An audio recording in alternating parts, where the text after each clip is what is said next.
अस्सलाम वालेकुम रहमतुल्लाहि वबरकातुहू। जी मैं अवैस तारिक और कैसे हैं आप सब लोग, ठीक हैं? अच्छा सर, मैं ना अपना एक एक्सपीरियंस, एक तजर्बा आपके साथ शेयर करना चाह रहा हूँ जो रिसेंटली मेरे साथ पेश आया ना, तो उससे सीखने के लिए काफ़ी कुछ मिला है मुझे। अच्छा, मेरे ताए का बेटा जो था ना, वो उसको प्रॉब्लम थी, उसके पाँव की शुगर की वजह से ज़ख़म हो गया और उसका ज़ख़म ख़राब हो गया। वो हमने प्राइवेटली दिखाया, लेकिन वो उसके बाद ना, उस प्राइवेटली दिखाया, जब घर ले आए तो वो उसकी ब्लीडिंग होने लगी। अच्छा, जब ब्लीडिंग हुई तो हम करीबी हमारे जो है ना हॉस्पिटल है गुलामदाबाद में ना, गवर्नमेंट जनरल हस्पताल गुलामदाबाद फैसलाबाद गवर्नमेंट का है, तो हम फौरी तौर पे ना हफ्ते के दिन हम उधर चले गए कि हम इसको जो है ना वो देख लें। अच्छा, पहले तो जब हम देखे हैं उसकी कंडीशन दिखाई है, तो कैन यू इमेजिन कि वहाँ पे पहले तो उसको कोई रिसीव ही नहीं कर रहा था ना। वो कह रहे थे जी मंडे को डॉक्टर आएंगे, मंडे को देखेंगे। अच्छा, खैर एनीवे, पहले तो हम जब वहाँ पे पहुँचे तो हमें वहाँ पे कोई बंदा ऐसा नहीं मिला कि हमें कोई स्ट्रेचर दे दे या चेयर दे दे जिस पे बैठा के हम ले जाएं। तो एक हमें चेयर मिली, वो जिसके व्हील टूटे हुए थे। वो अपनी मदद आपके तहत उठाई, अपने पेशेंट को बिठाया, अंदर ले गए, डॉक्टर साहब से बड़ी रिक्वेस्ट करके हमने उनको चेक करवाया। चेक करवाने के बाद फिर वो डॉक्टर के साथ एडमिट, लेकिन एडमिट फिर नहीं हुआ। फिर डॉक्टर साहब के पास गए, जो मेन डॉक्टर सीनियर डॉक्टर थे, he is a nice man. जो सीनियर लोग हैं उनमें अभी भी जो ईमान की रमक ना नज़र आती है। तो उन्होंने उसको देखा, तो उन्होंने उसको देखने के बाद उन्होंने कहा यार इसका जो है ना मैं एडमिट करवा दूँ। उन्होंने खैर एडमिट करवा दिया।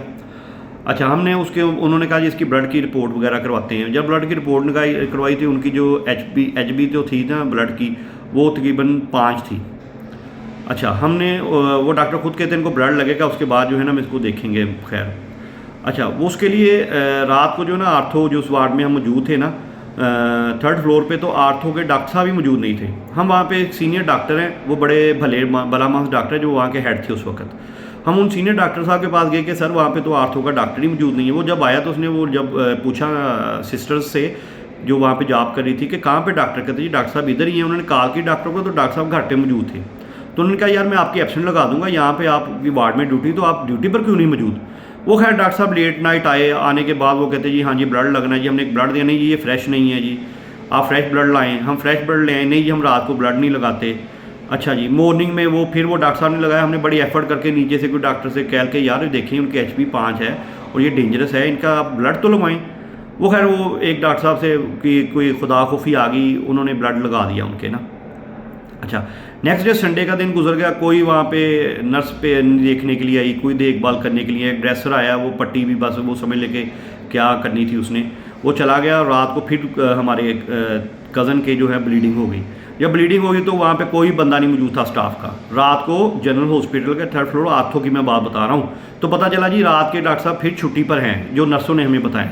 वो हमने खुद अपनी मदद आपके साथ उसका ब्लड रोका, उसकी वो दबा के उसको पट्टी शट्टी हमने खुद की। हमने कहा यार उसका देखो ब्लड फिर से निकला, इसकी जो है ना ब्लड लगाएं। उन्होंने कहा जी ब्लड रेंज करें। हमने ब्लड रेंज किया, तो वहाँ पर कोई बंदा भी जो है था ना, वो सीनियर ये कहते हैं, वो यंग डॉक्टर से शायद डरते हैं, कहते हैं यार यंग डॉक्टर इसको देखेंगे। आप जानते हैं यंग डॉक्टर्स की जो है एक फेडरेशन भी बनी हुई है, तो आपकी मेहरबानी जो है ना, ऐसे करके ना उन्होंने कहा। खैर वो पूरा दिन रात भी निकाल दी उन्होंने। सुबह जो था हमने वहाँ पे किसी को कह के, सीनियर डॉक्टर थे एक मौजूद जो आर्थो के, सर इनका पाँव बिल्कुल लटक गया है, ये देखें वो देखें। उनकी मेहरबानी है कि वो किसी रेफरेंस से वो हमने उन तक अप्रोच किया है। उन्होंने ले जा के ऑपरेशन थिएटर में पीछे देखा, टांका शांका लगाया। उसके बाद उन्होंने अपनी ब्लड का भी लिख के दिया। तो यानी कि मंडे को तकरीबन 12 बजे उन्होंने ब्लड का बोला। वो भी नीचे ऊपर वो डॉक्टर ने किसी ने अटेंड ही नहीं किया।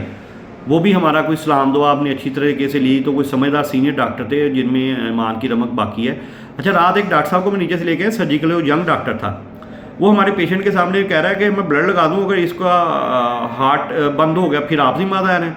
कहने का मतलब पेशेंट को ड्रा रहे हैं, ड्रा करना जो अपने पेशेंट को डील करते हैं। तो इतना इन लोगों में है ये चीज़ें, आप अंदाज़ा कर लें कि इनकी तरबियत की ज़रूरत है। इनको प्रोफेशनल करने की बजाय इनकी तरबियत भी करें, तरबियत से चीज़ें बेहतर होती हैं। तो ये सीखेंगे क्या, आगे क्या करेंगे। पुराने जो डॉक्टर चलेंगे, नेक्स्ट जो है मुझे तो जो और दूसरा हॉस्पिटल्स, सर मैं तो कहता हूँ फेल है, वहाँ पर तो जाना ही नहीं चाहिए। जो हॉस्पिटल्स की ज़िम्मेदारी है वहाँ पे तो बिल्कुल नहीं किसी को जाना चाहिए। गवर्नमेंट हॉस्पिटल्स में आप जाएँ तो आप फंस जाते हैं, आप पेशेंट को मज़ीद डैमेज करके ले आएंगे। लेकिन प्राइवेट हॉस्पिटल इतने कॉम्पिटेंट हैं ही नहीं कि जहाँ पे इतनी मशीनरी हो, ये सारी चीज़ें हो। तो सर ये जो है कोई प्राइवेटाइजेशन जो है मेरे ख्याल में तो करना चाहिए इनको, ٹھیک ہے نا, کوئی اچھے ایڈمنسٹریٹر ان کے اوپر لانے چاہیے, ان کی ذہنی طور پہ ٹریننگز بھی کرنی چاہیے. ٹھیک ہے نا. آپ دیکھیں امریکہ میں یا ترقی یافتہ ملکوں میں جاتے ہیں تو آپ جب اپنے پیشنٹ کو ڈاکٹر آپ کا مالج لکھ کے دیتے ہیں, ڈاکٹر کے پاس جاتے ہیں تو آپ یقین جانیں جب وہاں پر پہنچتے ہیں تو وہاں پہ آپ اپنی پرسنل گاڑی ایمبولینس میں جاتے ہیں تو وہاں پر ہی وہ بھاگے آتے ہیں چیئر یا اسٹریچر لے کے, وہاں سے وہ آپ کو پیشنٹ کو لے جاتے ہیں اور آپ کو پتہ نہیں چلتا وہ کتنی اسپیڈ سے لے کے جاتے ہیں پیشنٹ کو. وہ پیشنٹ کو آپ کو لے جا کے جہاں پہ انہوں نے ایڈمٹ, وہ آپ کو بندہ بتاتا ہے آپ وہاں پہ ایڈمٹ ہیں, وہ اتنی تیز سروسز ہے, اتنی انسانیت کی قدر ہے وہاں پر. ٹھیک ہے نا. تو یہاں پر تو 10 آپ اپروچیں کروا لیں, کالز کروا لیں, لیکن ان کے کان میں جون تک نہیں رینگتی, کاروائیاں ڈالنے کے لیے بیٹھے ہوئے ہیں. اگر کوئی زچہ بچہ کا پیشنٹ ہے تو آپ جانیں وہ بتاتے ہیں کہ جی بیٹا ہوا ہے یا بیٹے پہ بتاتے ہیں اس کی آنکھیں ٹھیک ہیں, اس کے کان ٹھیک ہیں, ترقی یافتہ ممالک میں نا ایسے کر کے وہ بس خوش کرتے ہیں. یہاں پہ ڈراتے ہیں جی آپ کا پیشنٹ کو یہ ہوگا, پیشنٹ کو سامنے ڈراتے رہتے ہیں.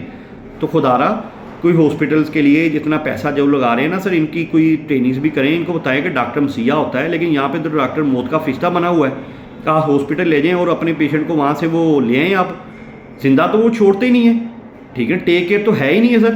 یہ گورنمنٹ ہاسپٹل کی اتنی سیلیز دینے کا کیا فائدہ ہے؟ کوئی پرائیویٹائزیشن کریں, کوئی نیشنلزم کی طرف جائیں, کوئی چیزوں کو بہتر کریں. ہم کوئی بھینس اور بکریاں تو نہیں ہیں کہ ہمیں جدھر لگایا ادھر کو ہمیں کر دیا. خدا را کوئی خیال کریں.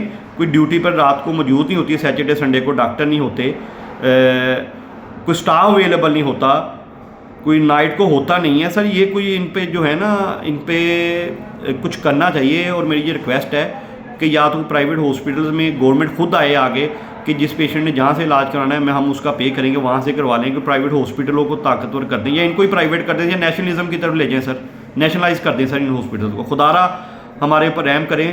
ہم پاکستانی ہیں تو ہم پاکستان میں ہم نے جینا بننا ہے, تو انہوں نے بھی جینا بننا ہے. آگے اللہ تعالیٰ کی ذات بھی بیٹھی ہے, حساب و کتاب ہوگا. تو ایمانداری سے اپنا کام تو کریں نا سر, تربیت کریں پلیز ان کی. جزاک اللہ. السلام علیکم و رحمۃ اللہ وبرکاتہ.